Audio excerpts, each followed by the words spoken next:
This is The Next Bit Bite-Sized. I'm Hannah McQueen. And I'm Mark Leishman, and we recently sat down with lawyer Jenny Baldwin. It was fascinating. She had two big conversations. What are you really buying in a retirement village, and how to choose the best retirement village for you? If you haven't listened to those full episodes yet, they're waiting for you right here.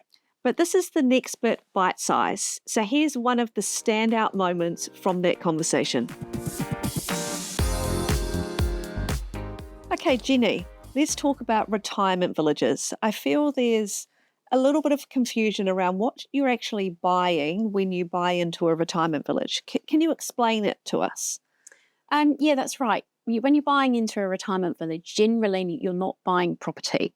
What you're buying is basically a bundle of rights.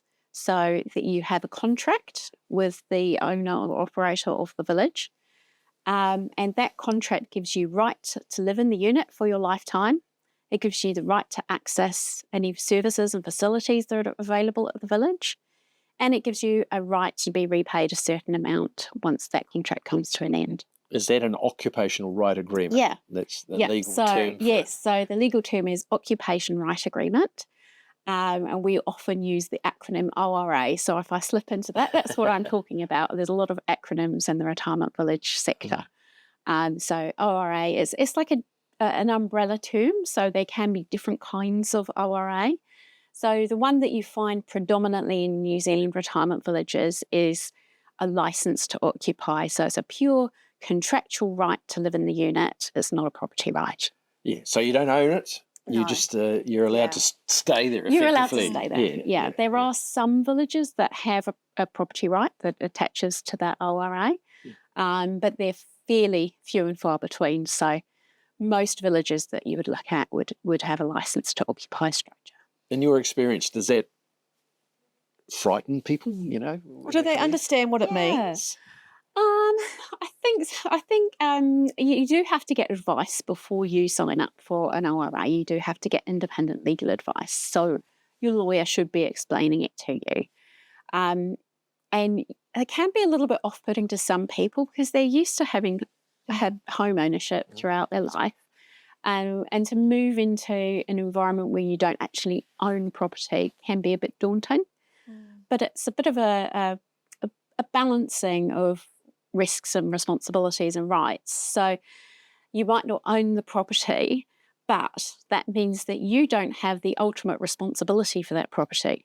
So if something were to go wrong with the property, it's the operator who needs to sort it out. They need to maintain it, make sure that it's habitable and usable in good condition.